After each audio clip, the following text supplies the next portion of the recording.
Oh no, I'm going to do Charlie Daniels. Charlie Daniels. Well, he was a friend of Neil Diamond. Was he? Yeah. Oh. He was in the Diamonds, too. Yeah, aren't they all?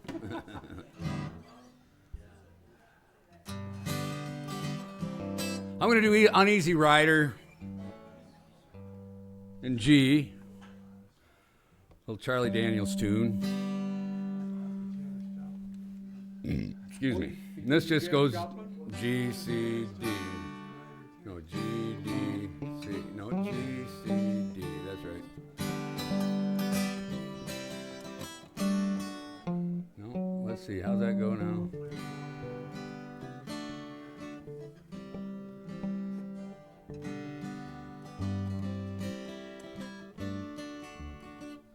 I'm trying to figure this out. I haven't played this in such a long time. It's G, D, C, I think. G, C, D. You know, it is possible to write chords. Man, I wish I would have thought of that. Okay, it's G, C, D. Let's do this one.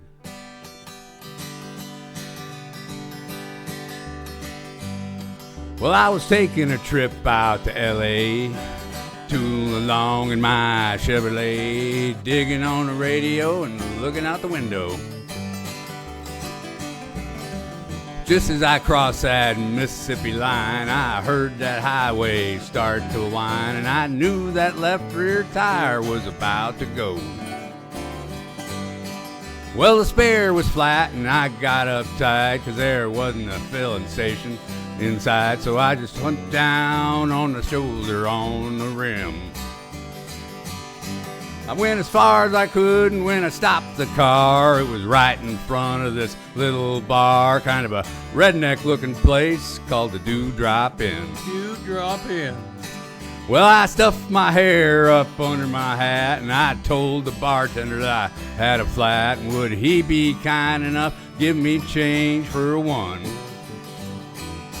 Well, there was one thing I was sure proud to see. There wasn't a soul in the place except for him and me, and when he looked disgusted and pointed towards the telephone.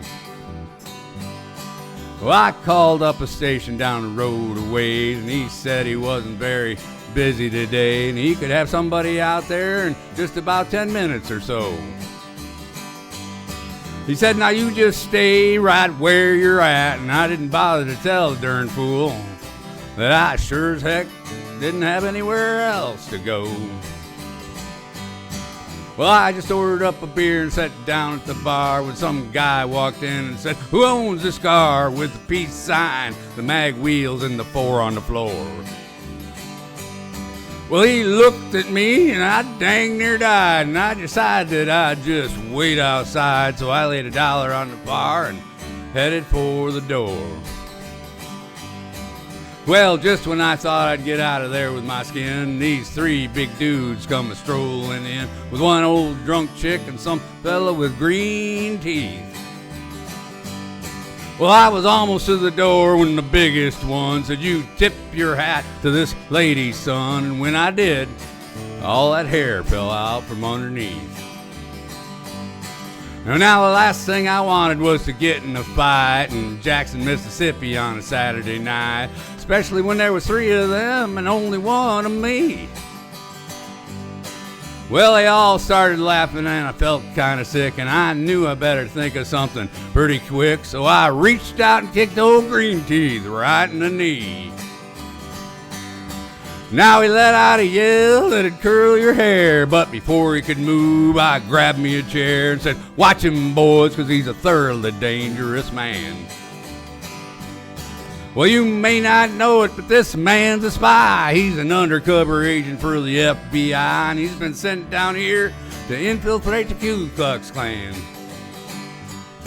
Well, he was still bent over, holding on to his knee, but everybody else was looking and listening to me, and I laid it on thicker and heavier as I went. I said, would you believe this man has gone as far as tearing Wallace stickers off the bumpers of cars, and he voted for George McGovern for president. Well, he's a friend of those long-haired tippy-type guys. I bet you he's even got a commie flag tacked up on the wall inside of his garage. Yeah, he's a snake in the grass, I'll tell you guys. He may look dumb, but that's just a disguise. He's a mastermind in the ways of espionage. Well, they all started looking real suspicious at him. He jumped up and said, "Now wait a minute, Jim, you know he's lying. I've been living here all of my life." Well, I'm a faithful follower, Brother John Birch, and I belong to the Antioch Baptist Church, and I ain't even got a garage. You can call home and ask my wife. Well, then he started saying something about the way I was dressed, but I didn't wait around to hear the rest. I was too busy moving and hoping I didn't run out of luck. And when I hit the ground, I was making tracks, and they were just taking my car down off the jack. So I threw the man a 20 and jumped in and fired that mother up. Old Mario Andretti would have sure been proud of the way I was moving when I passed that crowd coming out the door and headed towards me at a trot. And I guess I should have gone ahead and run, but somehow I just couldn't resist the fun, chasing them all just once around the parking lot.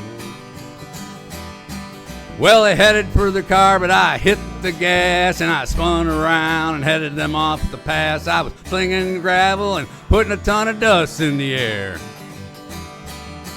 When I hit the road, I was really wheeling, had gravel flying and rubber squealing, and I didn't slow down till I was almost to Arkansas.